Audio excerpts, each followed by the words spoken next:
All right. Hey, Anthony, I just want to say thanks for being here with me today. So, Anthony, listen, as I mentioned to you at the beginning, I'm going to put this in front of some influencers that I know, some friends of mine, some business owners.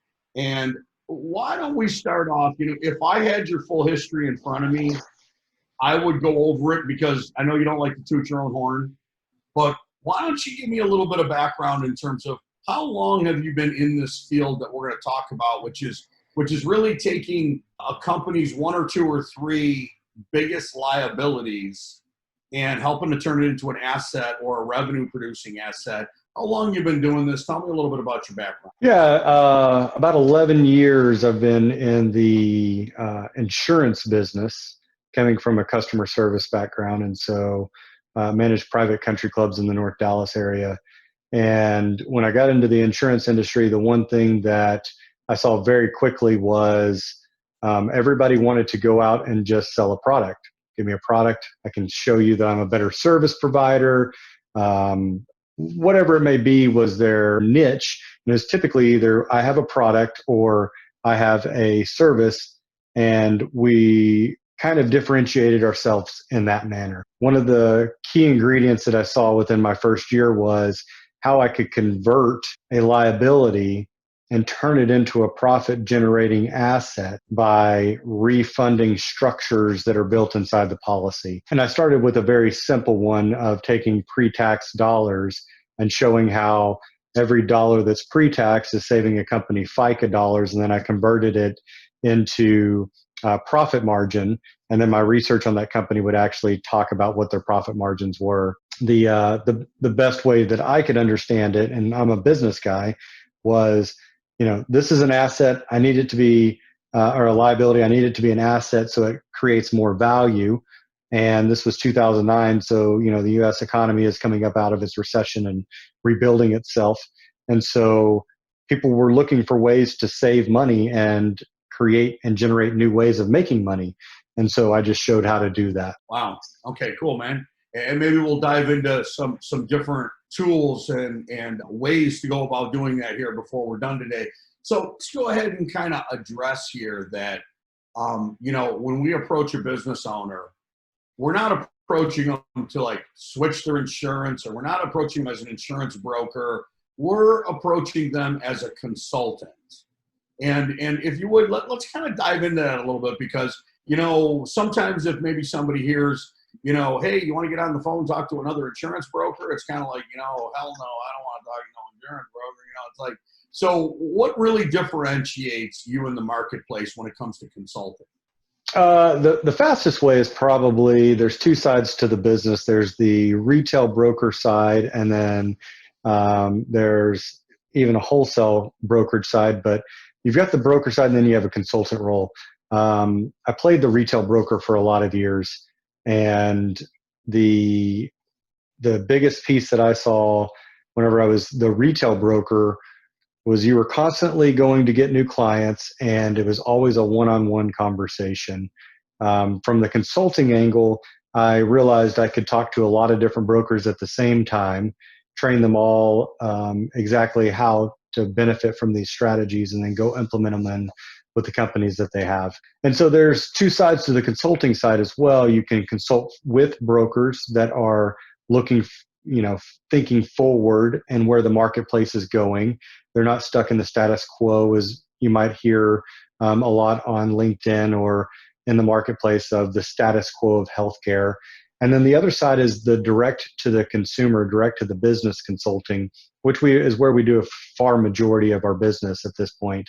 We love working with brokers, and we don't look to replace anybody's broker, but we attach to the client in a performance-based consulting manner. And the reason why we do it on a performance base is, just like the slogan here, no theory, just results. I can tell you how much money I'm going to save you, or all these great things that I'm going to do for you. Wellness has been around for years, touting that Wellness has been around for years, touting that they're able to save money by decreasing the cost of healthcare by making people healthier, but yet there are zero results for that. And on a small case sample, you might see one or two people get healthier, but those people wanted to get healthier anyway. When we talk about the human population and the psychology behind who we are, we like things to be easy. We like for things to be simple. If it gets too convoluted or too complicated, people don't have time, of the essence now. We don't have time to learn something new that needs to be simple. And we have created simple for so long, we want the easy button. And so when we put performance-based consulting on something, we don't get paid if we're not driving bottom line dollars. And so many of our clients understand performance-based consulting. They do it with other line items on their P&L and other P&L generated portions of their business. And so that's really why we attach that way. If you told somebody, hey, I can do something at no cost to you unless you save, it's a lot easier for them to say, well, what do I have to lose? Versus, hey, I think I can do this for you. Would you marry me today, even though I just met you? How about you show me what you can do first? And it's not about going out and getting quotes from different carriers, because that's just an admin piece that really doesn't change what is actually fundamentally going on with healthcare. Okay. All right. Well, I like that. And I'm going to do my best here to ask this question the right way, because really one of the things that I know that you're good at is to help a company look at what primarily right now is just a liability, and how do you turn that into an asset, and how do you maybe even generate revenue from that asset. And I don't know if there's any easy answer, because I know every situation is going to be unique in and of itself. And each company is going to need to be looked at unique in and of itself. But if we were to talk about a few ideas, a couple of examples that might cause somebody to say, wow, that's pretty good, how might you go about it? So we go into a company, they're spending $20 million on their healthcare. $20 million on their healthcare. We pull out all of the pieces and we realize that the pharmacy benefits manager inside of this plan is charging, 1.5 times what they should be charging. How do we relate that cost that they're actually spending money on as that liability? And let's say they're a publicly traded company like this one was. Publicly traded companies are based off their earnings. So if they're trading at 20 times EBITDA, the number of dollars that $20 million is spending, if we can reduce that to $15 million with one of our programs, that $5 million just became an asset. That's real dollars that people don't realize that they're spending. It's not so much about changing it. We're not going to turn it over and all of a sudden it becomes an asset generating P&L revenue piece. It's the fact that if we can relieve $5 million, what does that mean for your business? Now, how can we take that $5 million and go apply it to the ways that you can generate more income? Maybe the CEO is looking for top talent in their industry, and that $5 million can go pull in 7 or 8 key level people that now they can go and generate more business for. That's how you turn a liability into a profit center. And so that's just one example of how you can do that. You can also shift risk off of your plan in order to capitalize on the number of dollars that are being pushed into your health plan. So if we're dumping $20 million into a health plan and we can pull out the bad 5% that's spending 80% of the claims, then that means that only 20% of the dollars are being used on claims at that point. So now that $20 million, instead of it going to an insurance carrier and being held by them or being spent out in claims, now all of that money gets to be retained by that company. So that's another way of generating that profit center. If I'm just spending the money, most people think of that liability as it's gone, but that's real bottom line dollars. And so really the conversion factor is on the C-suite and the company themselves to understand that this liability that they call a liability or OpEx really isn't. It's an opportunity to gain more wealth or create more profits or increase your margins. And so we just put metrics in place in order to do so. Okay, so we kind of covered it already, performance-based. I know that you gave one example right there, and not sure if we're going to dive into one more or any others. Any other type of case study you want to talk about in terms of a real life example without naming a company? Anything you want to talk about in terms of maybe how Walmart does some things that has, unique advantages? or where would you like to go next? Or Yeah, are we? many of the large employers are pretty outspoken about what they're doing on their healthcare. It's been 30 years since Walmart has started to innovate their healthcare policy, and they started with the simple back and spine and neck injuries that were happening, and the number of surgeries they were producing, and all the numbers are out there. And if I tried to spout them off the top of my head and were being quoted for it, I'd probably be wrong. But it's somewhere in the general case of they reduced their cost of spend by about 30% just on surgeries by creating their own specific centers of excellence networks where they were taking top doctors, hospitals, and imaging procedure locations and sending all of their spine injuries and back injuries to that location. And then they were in direct contract with them. So because they're the largest employer and they were sending all of their business to this one place, they were getting a huge discount on price.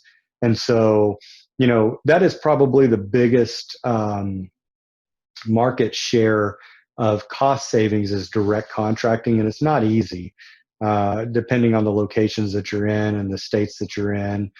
But it makes the largest differences whenever it comes to what you're spending on claims. We had one the other day. A lady had to have a surgery, and it was going to cost $40,000 at one of the top 10 hospitals in the United States.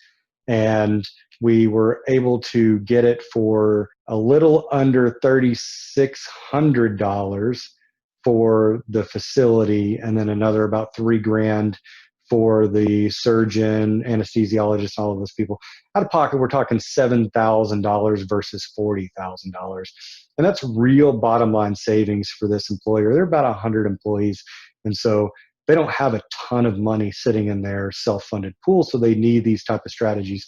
And by the way, the employee, because they participated in this, at the $40,000 location, it was going to be a $5,000 deductible.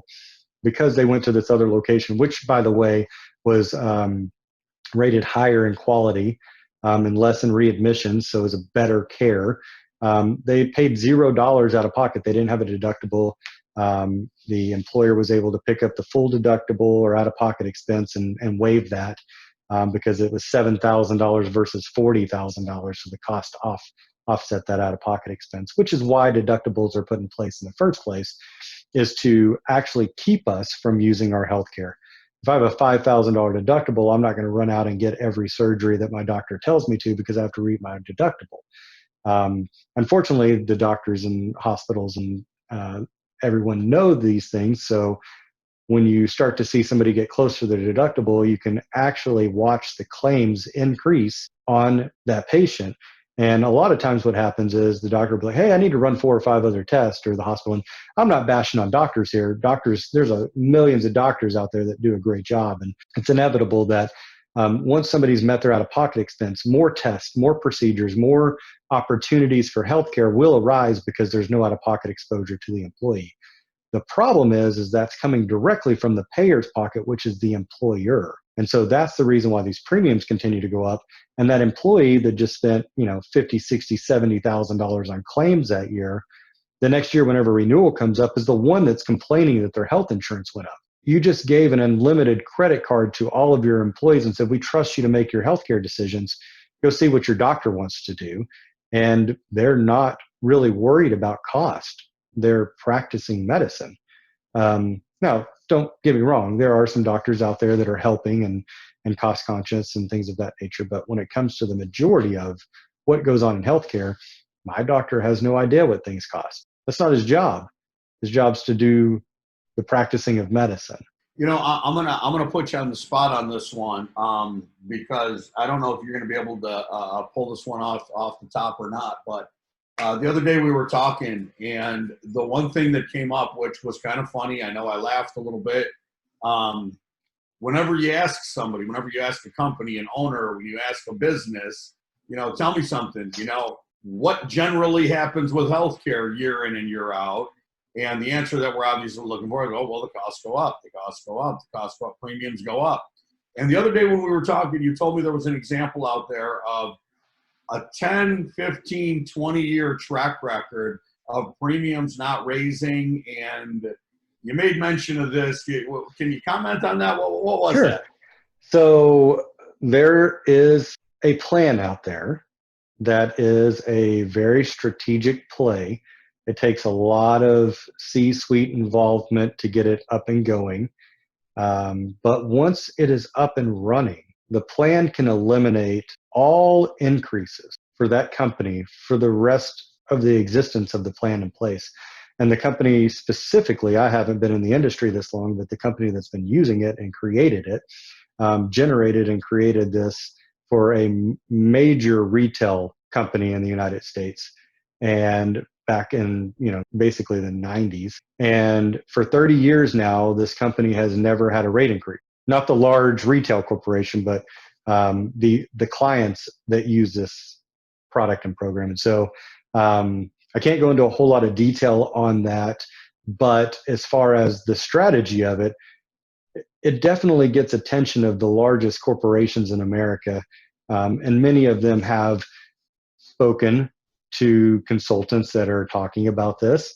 They have spoken to the owner of the program. They have spoken to many people about exactly how this product works. And you would be surprised the number of companies over the past 2 months that have been presented this over the past 10 years that are in a waiting line right now.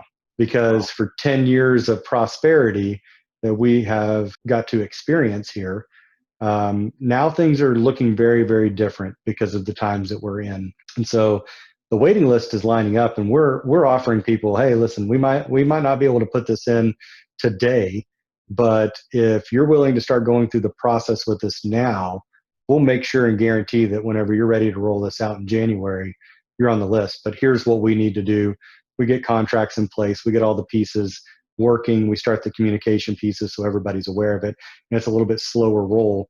But there's going to be a waiting line if you wait until, October, November, and you're like, oh, I got another 8 to 12% increase, and my broker was able to manage to get it down to, 6 to 10% increase, but it's still another increase. And we've done that for 10 years straight, which means I'm now paying 100% more today than I was 10 years ago.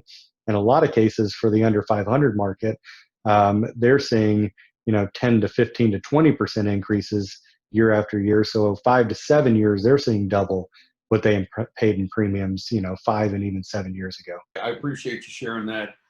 Listen, I know that based upon conversations we've had that you have quite a list of companies that you've helped, quite a number of companies that you certainly could talk about, case studies, examples, and, kind of dive into details. We're not going to go into any of that here right now. Really, this was kind of designed to be a short overview, as short as we can keep it.